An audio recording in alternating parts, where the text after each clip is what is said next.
Hello students, this is Rupi Tiwari and you are watching your favorite educational channel Magnet Brains, जहां पर दिया जाता है आपको 100% free quality education. Magnet brains पर CBSE, English medium, Hindi medium, NTSC olympiad जैसे competitive exam और बहुत सारे फेमस राइटर्स का बुक का सॉल्यूशन सभी कुछ आपके लिए अवेलेबल है। आप सभी सारे वीडियोस देख सकते हैं और ये सारे वीडियोस बिल्कुल फ्री ऑफ कॉस्ट है, किसी भी तरीके का पेमेंट यहाँ पर देने की ज़रूरत नहीं है।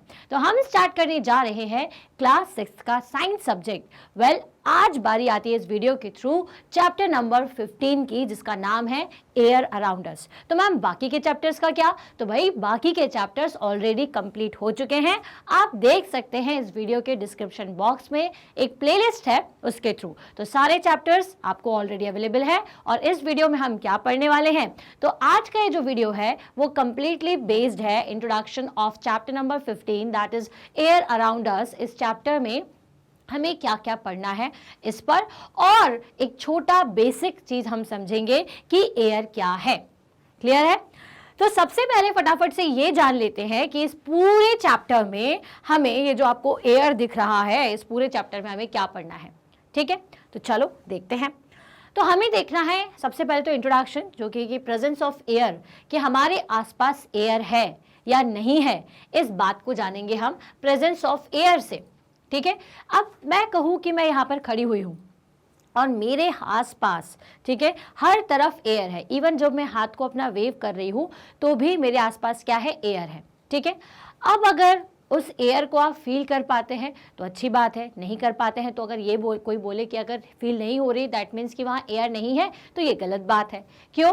क्योंकि अगर मैं यहाँ खड़ी हुई हूँ, मेरे बाल वगैरह एकदम अपनी जगह पर सेट है और कहीं यहाँ पे कोई हल्की चीज़ उड़ नहीं रही है, तो इसका मतलब ये नहीं कि हाँ हवा नहीं है, हमारे आसपास चारों तरफ एयर है। ठीक है, जब आप अपने हाथों को ऐसे तेज़ी से हिलाते हैं तो क्या होता है, तेज़ी से हिलाने पर आपको हवा महसूस होती है। ठीक है, ऐसा क्यों होता है? क्योंकि आगे हम पढ़ेंगे कि एयर की प्रॉपर्टी क्या है। ठीक है, कि जब उसमें बहुत तेज़ी से अगर उसमें कुछ उस पर फोर्स लगता है तो क्या होता है। ठीक है, तो ये बात अपन जानेंगे प्रेजेंस ऑफ एयर पर। तो हमारे आसपास भाई एयर है या नहीं, इस चीज़ को प्रूव करने के लिए एक एक्टिविटी को हम देखेंगे, जो कि आपकी बुक में भी दी गई है। तो एक्टिविटी 1 के थ्रू ये समझेंगे कि प्रेजेंस ऑफ एयर होती है या नहीं। देन हम पढ़ेंगे कि एयर होती क्या है बेसिकली। ठीक है, यहाँ पे तो हम सिर्फ प्रेजेंस देख रहे हैं, है ना, जैसे बोलते नहीं है कि यार वो बंदा आया है या नहीं आया, कोई व्यक्ति आया है या नहीं आया है, फिर उसके बारे में अपन जानते हैं कि वो कैसा है।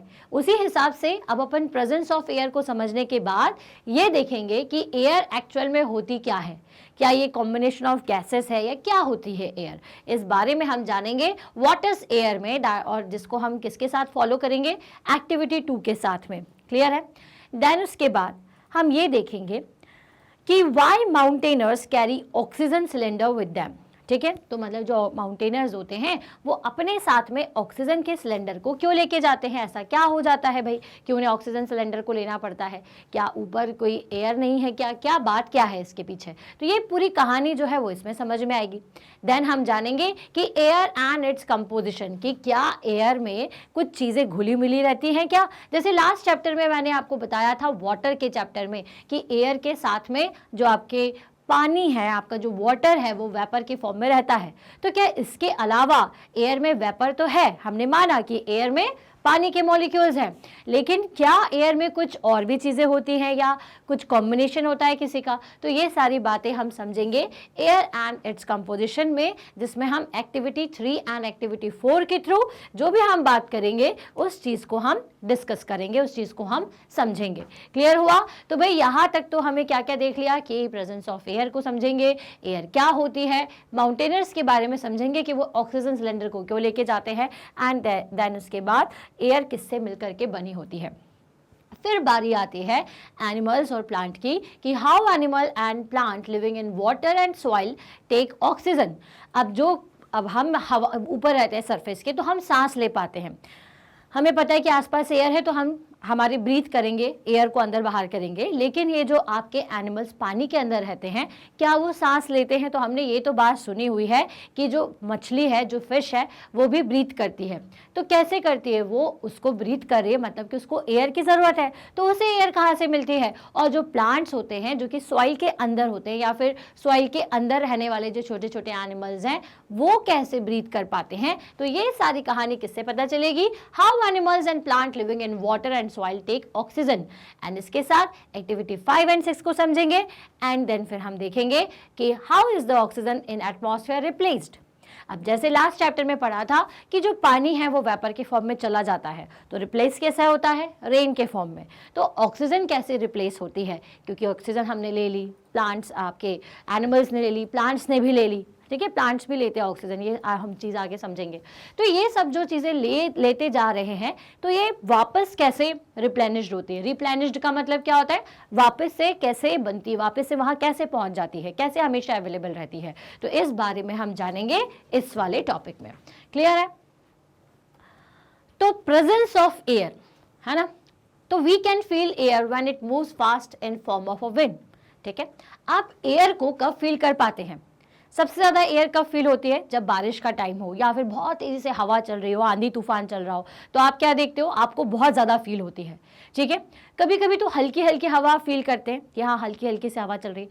कभी हवा ऐसी होती है कि आपके पूरे कपड़े उड़ने लग जाते हैं, आपके बाल उड़ने हवा में उड़ने लग जाते हैं।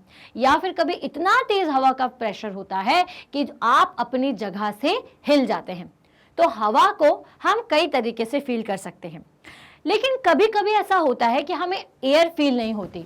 जैसे कि हम गर्मियों के टाइम पर, क्योंकि गर्मी बहुत लगती है, तो शाम को टहलने जाते हैं, तो हम देखते हैं कि एक भी पेड़ का पत्ता नहीं हिल रहा है या कहीं पर बिल्कुल भी हवा हमें नहीं दिखाई देती है।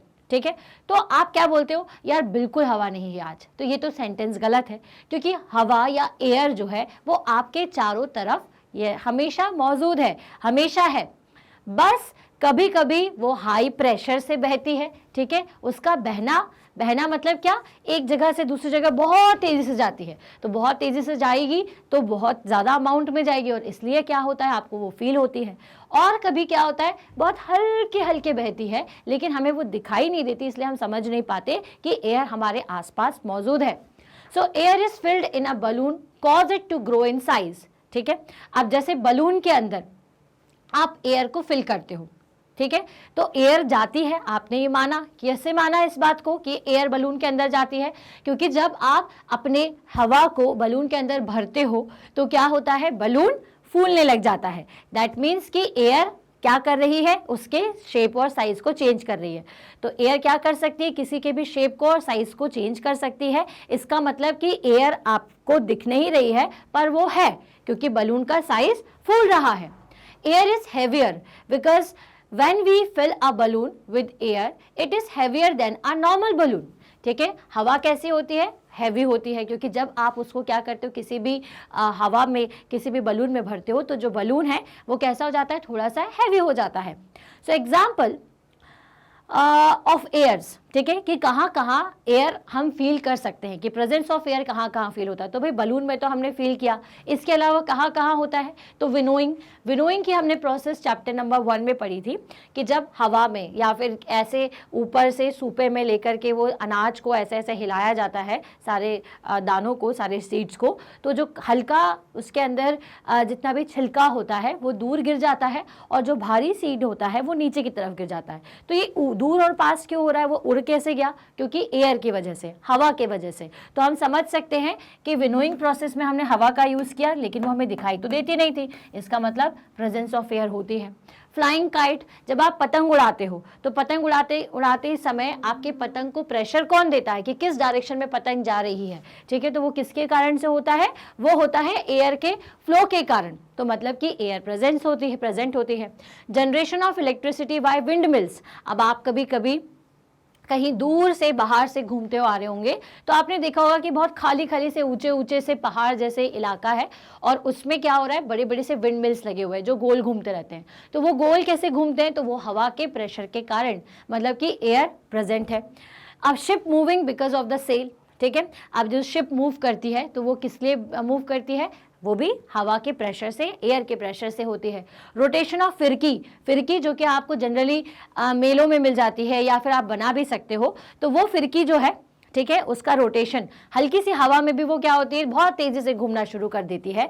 या फिर वेदर कॉक, तो वेदर कॉक क्या होता है, जो कि हवा की डायरेक्शन में, मतलब इस तरह से घूमता है कि हमें पता चलता है कि हवा की डायरेक्शन क्या है, ठीक है। तो एरो जिस साइड भी पे होता है उससे हमें ये समझ में आता है कि किस पर्टिकुलर डायरेक्शन में हवा बह रही है।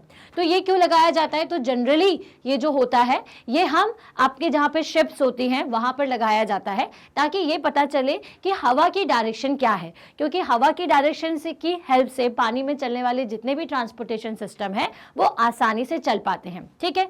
जैसे इसका एग्जांपल कैसे देखोगे, अब बारिश होती है, हम सबसे पहले अगर बारिश हो रही है और आसपास हमारे पानी बह रहा है तो हम क्या काम करते हैं, एक छोटी सी नाव बनाते हैं, ठीक है। अब उस नाव को आप भी बना करके देखिए और उसको पानी में रखिए, ठीक है। अब अगर पानी बह रहा है तो वो आसानी से बह जाएगी।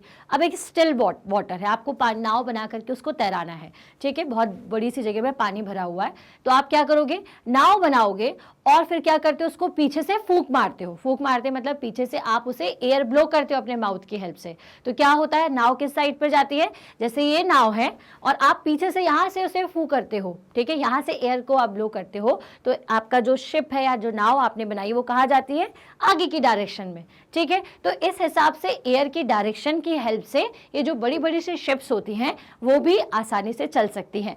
इसलिए ये जो वेदर कॉक है, इससे हमें क्या पता चलता है कि हवा किस डायरेक्शन में फ्लो करे, क्योंकि ये घूम करके किसी एक पर्टिकुलर डायरेक्शन में रुकता है और जिससे पता चलता है कि एयर का डायरेक्शन क्या है। तो मतलब इन सारे ही एग्जाम्पल से हमें क्या समझ में आया कि एयर जो है वो हमारे चारों तरफ ऑल टाइम प्रेजेंट रहती है, ठीक है, हमेशा, चाहे वो आपको फील हो रही हो या नहीं हो रही हो, एयर तो प्रेजेंट है। अभी जहां पर आप बैठे हैं वहां पर भी एयर है, ठीक है। अब मैं बोलूँ ये जो मेरे हाथ में पेन है, इस पेन के चारों तरफ एयर है, तो ये भी बात सही है। मेरे बॉडी के हर तरफ एयर है, तो ये भी बात सही है, ठीक है। हर चीज के आसपास एयर ही एयर है। इस बात को और कैसे हम क्लियरली समझे, तो हमने जो लास्ट चैप्टर पढ़ा था उसमें मैंने आपको क्या बताया था कि जब भी आप किसी ठंडी चीज को रखते हो तो एयर उससे टकराती है और एयर के अंदर वाटर मॉलिक्यूल जो है, जो कि गर्म होते हैं, उनमें जाकर के ठंडे हो जाते हैं और दिखने शुरू हो जाते हैं। आई बात समझ में? तो दैट मीन्स कि एयर तो भाई हमारे चारों तरफ प्रेजेंस है और हमेशा ही रहेगी, ठीक है। सो एक एक्टिविटी अपन करके देखते हैं कि हाउ फिरकी रोटेट्स, कि फिरकी किस डायरेक्शन में रोटेट करती है ना। जैसे अभी मैंने आपको एक एग्जांपल बताया नाव का, कि आप अगर जिस भी डायरेक्शन पर उस पर एयर ब्लो करते हो तो वो उस डायरेक्शन में चलना शुरू कर देती है, मतलब कि एयर चीज़ों को चलाने में भी काम आती है। इसी तरीके से फिरकी का घूमना किस डायरेक्शन में होता है, तो जिस डायरेक्शन में एयर चलती है उस डायरेक्शन में ये घूमती है। इस बात को कैसे प्रूव करोगे, तो चलो एक फिरकी बना करके देखते हैं। तो लेट अस मेक अ फिरकी of our own. Following the instruction, hold a stick of the फिरकी and place it in the different direction in an open area। ठीक है, आपको क्या करना है, इसको फिरकी बनाने के लिए क्या करोगे, एक ऐसे स्क्वायर आप पेज ले लीजिए, देन उसके बाद एक बार ऐसे डायरेक्शन में, एक बार सीधा, उल्टा सीधा करके आप उसे मोड़िए और फिर इकट्ठा आप उसे पी के बीच में से कट करके ऐसे बीच में ऐसा मार्क कर लीजिए, बांध लीजिए। ठीक है, जब आपकी फिरकी बन जाएगी तो आप उसको क्या, कहाँ पर टक करोगे, एक स्टिक पर अच्छी तरीके से टक कर लेना ताकि वो आसानी से घूम सके। ठीक है, तो जब ये घूमेगी तो आप इसको कहाँ पर लेकर के जाइए, आप इसे ओपन प्लेस पर लेकर के जाइए। ठीक है, ओपन प्लेस में जा करके आप उसे डिफरेंट डायरेक्शंस में रखिए, नॉर्थ में, साउथ में, ईस्ट में, वेस्ट में, नॉर्थ ईस्ट में रख करके देखो, वेस्ट साउथ में रख करके देखो, और सारी डायरेक्शंस में, नॉर्थ ईस्ट में। ठीक है, इस तरह से आपको सारी डायरेक्शन में क्या करना है, अपनी फिरकी को रख करके देखना है। ठीक है, अब आपको ये चेक करना है कि आपकी फिरकी कहाँ पर घूमती है ना। So move it a little back and fourth, observe what happens, does the फिरकी रोटेट। अब जिस भी डायरेक्शन में फिरकी रोटेट कर रही है, ठीक है, वो क्या है, तो व्हाट मेक्स अ फिरकी rotate, moving air isn't it, तो भाई एयर ही जो है वो उसे मूव कर रही है। Have you seen weather cock, it shows the direction which the air is moving at the place. ठीक है, तो वेदर कॉक के बारे में तो मैंने आपको समझा ही दिया। फिरकी कैसे रोटेट करेगी, तो मान लीजिए कि ये है आपकी फिरकी फॉर एग्जाम्पल। ठीक है, अब मान लीजिए कि वो इस डायरेक्शन में घूम रही है, मतलब कि कैसे घूम रही है, ऐसे घूम रही, तो ऐसे क्यों घूम रही होगी? क्योंकि जो एयर है वो कहाँ से आ रही होगी? यहाँ से आ रही होगी, जिसके धक्का लगने की वजह से, जिसके पुश की वजह से ये जो आपका फिरकी है वो ऐसा रोटेट करना चालू कर देगी। ठीक है, तो मतलब ये जो एयर है वो चीज़ों को घुमाने में भी काम में आती है और एयर प्रेजेंस होती है, मूविंग एयर प्रेजेंट होती है, इस बात का हमें प्रूफ भी मिल चुका। क्लियर है? तो भाई प्रेजेंस ऑफ एयर को तो हमने जान लिया। अब ये जो एयर है ये होती क्या है, इसमें क्या क्या चीज़ें होती है, इन सारी बातों को जानने के लिए आपको मेरा नेक्स्ट वीडियो देखना पड़ेगा, व्हाट इज एयर। तब तक के लिए मैग्नेट ब्रेन्स के साथ तो जुड़े ही रहना है, और अगर सारे चैप्टर्स पढ़ना चाहते हैं जो पहले हम कंप्लीट कर चुके हैं तो वो आप देख सकते हैं मैग्नेट ब्रेन्स के थ्रू। आपको इस वीडियो की एक डिस्क्रिप्शन बॉक्स में प्लेलिस्ट दिखेगी, उस पर चले जाइए तो चैप्टर 1 से सारा आपको दिख जाएगा, या फिर आप गूगल पर टाइप करिए magnetbrains.com और जैसे ही टाइप करेंगे इस तरह से एक स्क्रीन खुल जाएगी जिसमें कि आपको सिलेक्ट करना है सबसे पहला अपना कोर्स। तो आपका कोर्स क्या है? CBSE English medium. CBSE English medium choose करने के बाद आपको सिलेक्ट करना है अपनी क्लास। तो आप कौन सी क्लास से हैं? क्लास 6 से हैं, तो क्लास 6 को सिलेक्ट कर लीजिए। देन इसके बाद आपको जो भी सब्जेक्ट पढ़ना है, फॉर एग्जांपल साइंस पढ़ना है तो साइंस पर वॉच नाउ कर दो। साइंस पढ़ने के जैसे आप वॉच नाउ करते हो तो एक पूरी लिस्ट खुल जाती है चैप्टर 1 से सारे चैप्टर्स के और उनके वीडियोस के एक सेपरेट आपको वीडियो दिखता रहेगा, लिंक दिखती रहेगी। जो भी पढ़ना है उस पर क्लिक कर दीजिए। क्लिक करते साथ ही इस तरह से वीडियो ओपन हो जाएगा जिसे स्टार्टिंग से एंड तक पूरा जरूर देखिएगा, तभी आपको वीडियो बहुत अच्छे से या टॉपिक बहुत अच्छे से समझ में आएगा। जब आप पूरा वीडियो देख लें जैसे आप अभी देख रहे हैं, अगर आपको वीडियो पसंद आ रहा है तो लाइक एंड कमेंट करना ना भूलें और इसे शेयर करिए अपने सेम क्लास के बच्चों के साथ ही साथ मैग्नेट ब्रेन्स के चैनल को शेयर करिए उन सारे बच्चों के साथ जो कि आते हैं किंडरगार्टन से क्लास 12 तक। दैट मीन्स की मैग्नेट ब्रेन्स पर क्योंकि दी जाती है 100% free classes from kindergarten to class 12। So share as much as you can ताकि दूसरे बच्चों को भी इसका बेनिफिट मिल सके। एंड चैनल को सब्सक्राइब करना बिल्कुल भी नहीं भूलना, क्योंकि जब आप चैनल सब्सक्राइब करते हो तो सारी रिलेटेड इंफॉर्मेशन आपके सब्जेक्ट की, आपकी क्लास की, सब कुछ आप तक बहुत जल्दी से पहुंच जाती है। तो हम मिलेंगे हमारे नेक्स्ट वीडियो में जहां हम एयर क्या होती है इस बात को समझेंगे। तब तक के लिए पढ़ते रहिए and stay happy, stay healthy. Thank you so much.